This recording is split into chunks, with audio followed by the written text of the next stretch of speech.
top right-hand side, the underdog, it is Spatz. The third German Protoss of his group. Do you find, Roddy, that nations produce players in higher quantities depending on who is the best player of that nation? Like if Showtime is Yep. No, I know what you mean. So you expect like a lot of French Zergs because Stefano was once upon a time. No, I absolutely do believe that has something to do with it. But I think just more if a nation has a top player, I think it can inspire all players from all three different races, actually, Like, oh, definitely, yeah. Yeah. And I think, we've seen honestly, Finland more than anything, right? Like Finland didn't exist in StarCraft 2, and then Cyril just made a scene out of it. No, that too.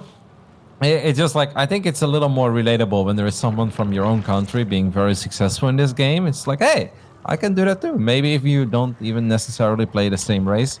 So I truly believe that one of the main reasons why France has an insane amount of players that are, in the top 32 of Europe has a lot to do with Stefano in his early years being that successful and inspiring the players around him. Absolutely agreed. And let's see what this German Protoss has in store. He's not a very Showtime-like Protoss. No. He is a trickster. I like him. I like his play a lot. So let's see what he has this game. Yeah, Spatz has always been a very aggressive player in different matchups as well. He's good at making stuff happen. I mean, he's not like, okay, it's nothing but the Marjorie build or something, right? But most of the time, it does really come down to him trying to find some damage in the early mid-game and then just finishing it off with a strong tree-based attack, something among those lines. Yeah, very diligent with that probe, collecting information, will be aware that the gas is only saturated with one drone on the follow-up and that there is speed started. So nice job by him, and now he's going to move on to block the third and run. Yeah, Stargate as an opener here. I'm a little bit surprised by that. I kind of figured that Spatz was all about the Resonating Glaive at depths now as well, that we've seen a lot in the other matchups. Or there's anything that includes a Archon or a Dark Templar and a War Prism. So those builds, they go really well into the strong tree-based timing attacks, right? If you just keep the Archons and DTs alive. And I feel that's kind of how he likes to play in general. We've got two very happy Zerglings just casually running into the main base. They're going to scout the Stargate and also see that this is a Phoenix that's being produced, not an Oracle. Yeah, and the Phoenix is of course gonna go and chase this Overlords out, but yeah, like you said, I don't know, maybe the Phoenix opens up for an opportunity for Spatz to be sneaky after. Maybe he's looking to drop all of the tech or something crazy after these links are dealt with. Because I'm with you. Yeah, I don't like it too much. It's too safe, right? Too normal. Yeah, Phoenix are really great at hiding stuff. So as soon as you pick up the first Overlord, maybe he does something crazy, like build a second Stargate and go for like a 5 Oracle opener, for all I know. It could be something like that. No, that's could also be. I think most Zergs don't send the second Overlord across the map anymore, or is that something that you find Zergs have started doing again in the absence of Stargate builds as much as before? Yeah, I think that has a lot to do with it, right? If they're all expecting to go up against Twilight Robo kind of stuff. Okay, maybe now I think I know what this is all about. I think that Spatz is just going to go for like an 8-gate Resonating Glaive follow-up. So he opens up with the Stargate and makes it seem like, oh, we're just going to have a normal game. I'll make an Oracle. And then all of a sudden, L'Explosion, the gateway, 8-gate Resonating Glaive adapts and a very strong follow-up attack. Does he need all 4 gases for that, or is that overkill, you find? I have no idea. It looks like a lot of gas. Maybe he'll go for a Dark Shrine follow-up or something of the sort. We'll see. Short Glaive. Hello. Let's zoom in on it. Could also just be Zealot Archon as a follow-up, right? Yeah, okay. There's the Templar Archives. He is going to Chronobus charge immediately. So I think that's a bit of a tell. We'll keep a close eye on the... obviously, I think you want to go up to 3 bases, because if you don't go up to 3 bases, it's too easy for Zerg players to get ready for whatever attack is coming your way, right? Yes, indeed. This Oracle will not find much. So yeah, I was wondering, maybe he has played Denver and just knows that he likes 2 Overlords across the map and thinks the Phoenix is, worth just sniping 2 Overlords every time. Or something of the sort. Yeah, and it also makes Denver pretty paranoid, of course, right? Now, Spatz hasn't built a worker in quite some time, though. I know that the third Nexus isn't up yet, but he's been at 46 for quite some time at this point. Oh, the Zerglings get in. That's really unfortunate. That means that this Adept is going to fall very quickly as well. Oh, I really feel for Spatz. These are the things that are just not supposed to happen when you're playing in the Premier League here when it comes to European StarCraft 2. These Lings get a fantastic scout. I kind of like that he walked in Adept. You know, kind of preventing or pretending that he really wants the depths there, which obviously he doesn't. But this Ling run by is terrible. This actually is super impactful right now, and it completely ruins Spatz's game. Yeah, I'm with you. There was only one Zealot shown, and now a second one, but as a part of a wall-off, so perfectly believable that it's not charged. He's selling as well as he can, but yeah, these things are the worst case scenario for him at this point. Yep, Denver wasn't born last night. He kind of knows what's up at this point, and we can already see 11 roaches, 12, 13 roaches at once being produced. Spatz is down 15 workers. How many Archons do we have? Just one. Okay, he's gonna get 2 more. But in this is by all means an all-in, right? 43 probes, no forge, no additional tech. This attack needs to win the game, and I don't think it ever will. There is a third. If he can trade, if he can trade well against the oh god, yeah, this is gonna be very difficult to engage. Yep, the roach count is overwhelming. Good pre-positioning here by Denver, who does end up losing a couple of drones in the natural, but one Archon has already gone down. The War Prism goes down. All Archons go down, and Spatz will just tap out immediately. This was supposed to be a cheeky, aggressive all-in that looks like a macro build, but it wasn't. That Ling run by just completely ruined everything for Spatz. Yeah, it really did. And he attacked into the perfect position where Denver could 360s around, so that didn't help either. Maybe coming from a choke would have been better, but at the same time, no force fields or anything, right? It was a brute force. I hope I have more than you composition. Yeah. No, I think that those builds, they are supposed to be very tight and they're supposed to hit as quick and hard as possible. At this point, it wasn't a surprise anymore. Then on top of that, it was delayed by a solid 25 to 30 seconds. And that really makes a difference between sometimes you face 8, 9 roaches. In this case, you face 20 plus roaches, right? Like, it's just Zealots and Archons won't get the job done there. And I know there is a third Nexus, but that Nexus is super fake, right? There's no forge. There is not enough ropes to really transition there. I don't mind Spatz hoping for a miracle, trying to win the game and leaving, instead of just like, well, let's sit back and play an almost impossible game to win. Indeed. All right, well, we'll see if he can bring it back. That was a rough way to start. Denver just finding too many openings there, and that's kind of what he does, right? He's a very solid player, very good at checking at all times. I find that's one of the things that Denver does consistently is do checks on his opponent. Yeah. Are you paying attention? Are you good enough? You know, do you have enough defenses? No, I think that's a great way to describe Denver, actually, because I play against Denver a fair amount on the ladder, and I'm somebody who likes to warp in a pylon or a gateway, right? Denver's early game Ling movement, we didn't really talk or focus about it, but is honestly very good. He checks every little corner of the map, and the last 10 games I've played against him, I cannot get my pylon up. He always sees it before warp gate is done, or he sees it before I even want to warp in the pylon, and he finds the probe, and I'm just like, why? Like, how do you always find this? But he's damn good at that kind of stuff. He really is. So we'll see. Spatz is gonna have to be a lot sneakier than against a regular player, and this is a sneaky-ish map. But for who? It's also a good map, I think, for Denver's style, right? Because yes, Denver is capable of playing some strong macro games and has good late game. Oops, as we have to rehearse because Spatz was a Terran player. But I think Avid Dream is really good for Denver's style, because I think Denver is fantastic with like 70-ish drones and then Ling Ravager Bane over and over again. Just hit Protoss from every single angle, be active with the Ravagers, and I think this map is perfect for it because of that rich Vespian guys that you love as much as I do. Yeah, I think that style of Denver should really shine here. It's a lot more difficult to take that base in particular for Protoss players than it is for Zerg, because it is so very wide open, and it gives the Zerg player, provided that they're going for that style of play that you just described, a very strong staging position for their attack. So I think that's very likely what we'll see on the side of Denver. I don't think he's too spicy, right? We're not gonna see like a forward or a hatch first at the Rich Vespin guys or anything like that. I don't think it's necessary. Like, I think if Denver goes up against Showtime 10 times on Everdream, he might bust it out once, or against somebody like Neef. But I think Denver realizes how important this series is and how important it is for him to get a 2-0 victory as well, if he wants to be in a prime position to take a top 2 finish in this group. I think he looks at this and be like, let's just play solid, normal. I know what to expect from Spatz. He is going to be aggressive in that early mid-game or slightly later mid-game. But Spatz will always be the aggressor here. That's just the way that Spatz plays as well. So it actually... why are we rehosting again? What's happening? Okay, there's something wrong with the remake. But yeah, I think Denver is just going to go super solid. And to go back to what you brought up before, he scouts excellently, and then he's going to respond.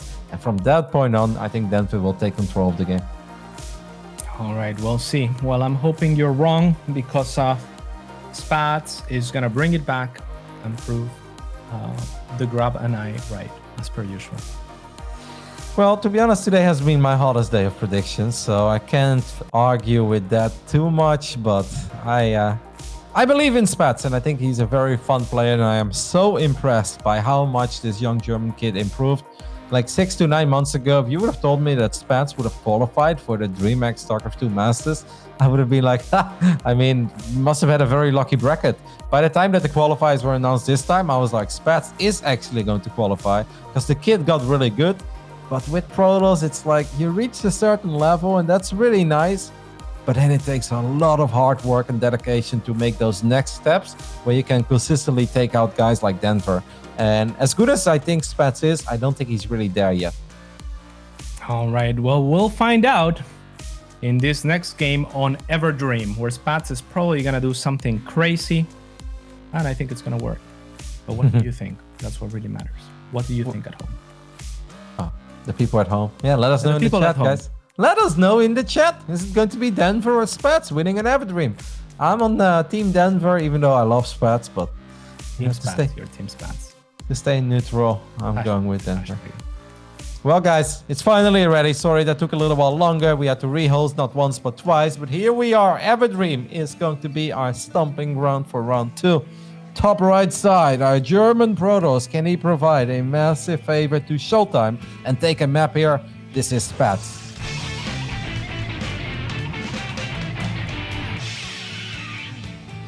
If I was to introduce this man in Spanish, I would say he is Denver, Colorado, which makes him basically American. So cheer for this guy. He is Denver. But what does you having to introduce him in Spanish have to do with the fact that he's Denver, Colorado? Because Colorado in Spanish is reddish of color, and he is red. Oh my goodness, that's so deep. I really didn't think about that. Well done. It's the next level thing. Yeah. I always introduce him by Denver, Colorado, but he got a bit really? But yeah. Oh, if he's red, it's perfect. If he's red, yeah, he's actually Denver, Colorado. That's pretty awesome. I've done it so many times, and he actually made a sad smiley once. He's like, "You really got to stop that. People are gonna start thinking I'm American." And I was like, "Well, that's pretty awesome, isn't it?" And then he just made an angry emoji. I mean, the flag could be made of. You could make an American flag from a French flag if you try hard enough. Same colors. Yeah, red, white, and blue. Same as the Dutch flag, actually. True that. Here's a connection.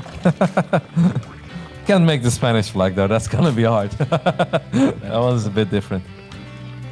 All right, Everdream it is, guys. Let's see where these two will take it. I really hope that whatever build Spatz has in store for us, that this time he can actually just kind of hide it, sell it convincingly, and then execute it the way that we know that he can execute these builds. Obviously, he's 0-4 in the group right now and 1-9 at this point in maps. I mean, that kind of stuff is a bit brutal. I still think you should see it as a massive achievement of qualifying in the first place. And even if you kind of get your butt handed to you in this round robin, it's a learning moment, right? This is a big step, I think, in anybody's career. This time you qualify and you may end up going down pretty hard. But the next time you qualify, you have that experience under your belt. And I'm sure that he can do a lot better already in the second season. Or you get those adepts out there on the map, destroy this kid 2-1 and bring it back. You can do it, buddy. Let's go.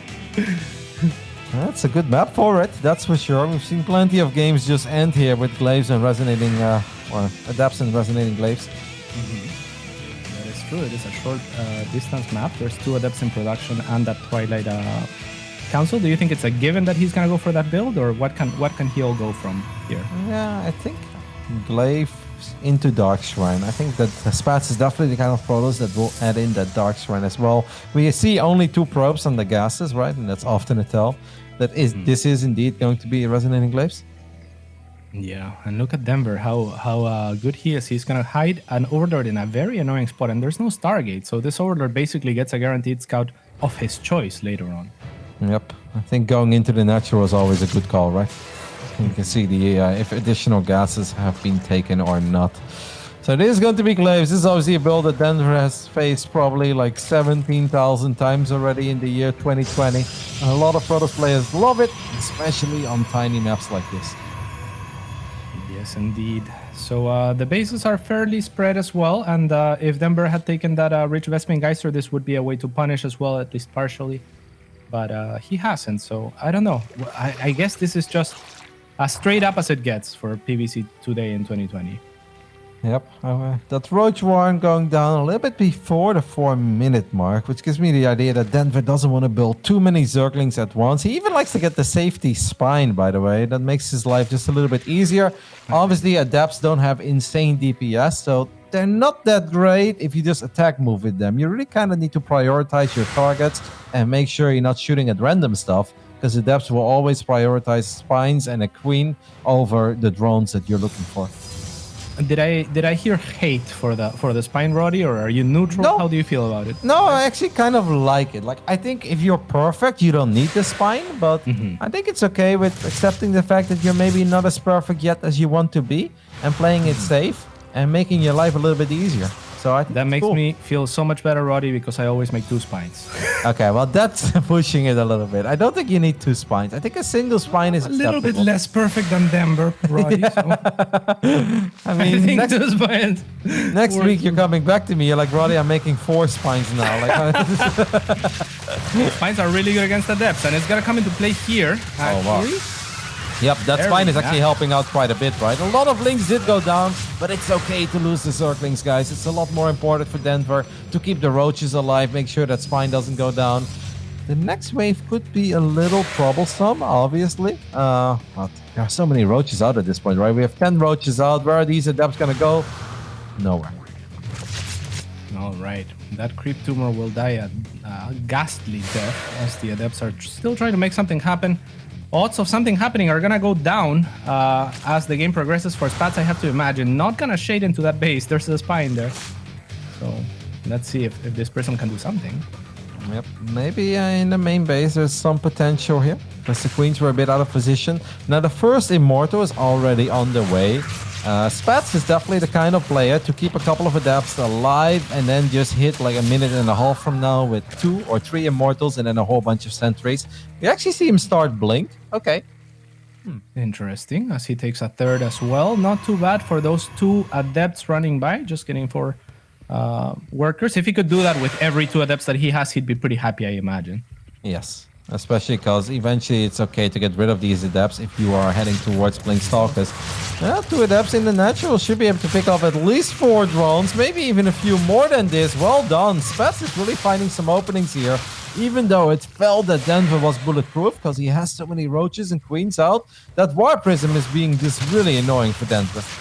Yeah, that was a very lovely move by Spatz, because think on it, he has 5 Adepts and then chooses to shade the 3, which, you know, are more than 2, to the to one side, and then just the 2 to the other. So the links chase the 3 because, you know, it's 3 instead of 2, and then the 2 shade in. I love it.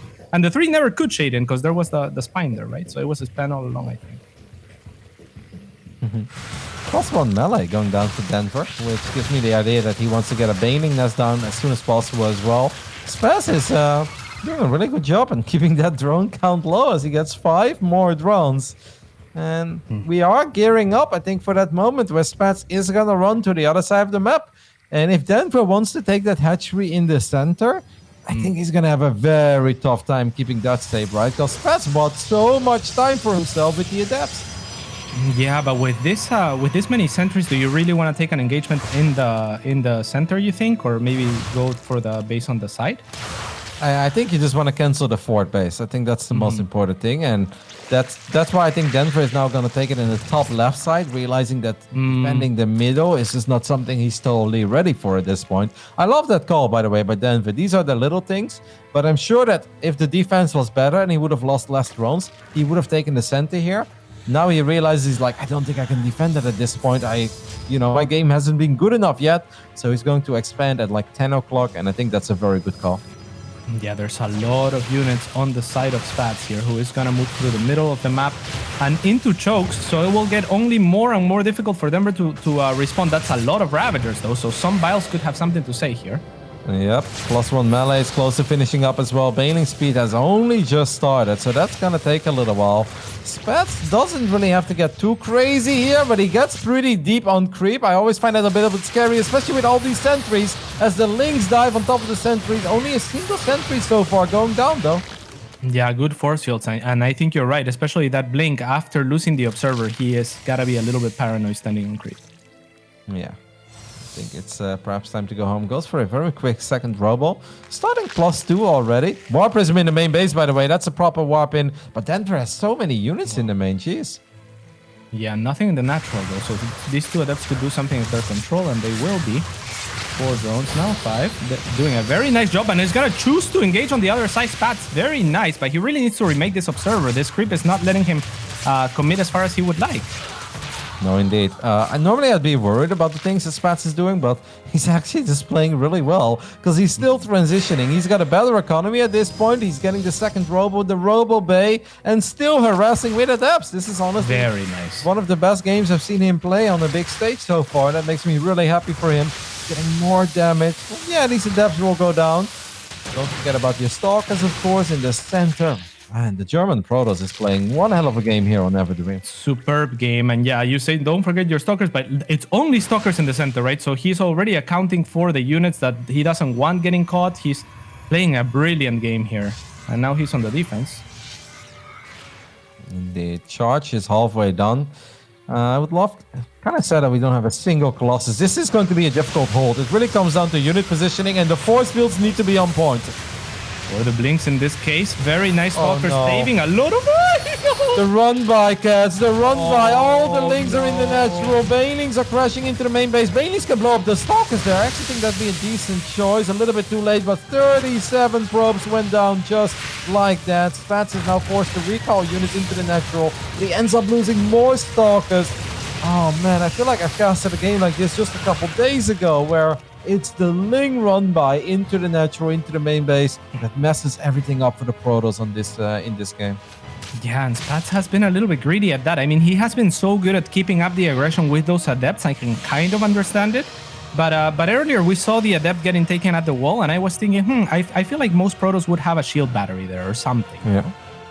I mean, there was just no unit. It wasn't that a unit got picked off or that it wasn't on hold position. I was looking at it because I felt like, hey, I've seen this before just a couple days ago. I don't know what game it was because they all kind of looked like each other at one point.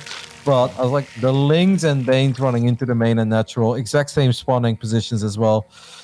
Oh, Spatz played such a good game up to that point. He does find the Zerglings and Banelings on the top left side. That's kind of cool, but it also means that his Nexus is a sitting duck on the right side. Corossaval's trying to land on the probes, and they do kind of connect. Ravager's shot doesn't really get much done. Banelings... Does Banelings connect? Okay, no.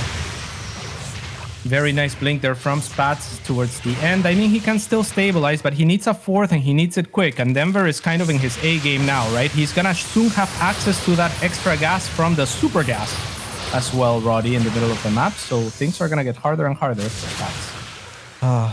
It's so sad because he worked so damn hard on killing 28 drones in this game, right? And he got a couple at a time, and yes, he lost a few adepts, but he was really playing a very beautiful game, and he was heading into a great spot.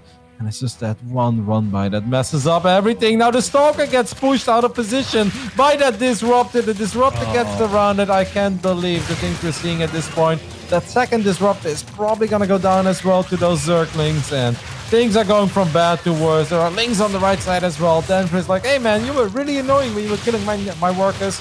Let me show you how that feels. And he's getting all the worker kills at this point.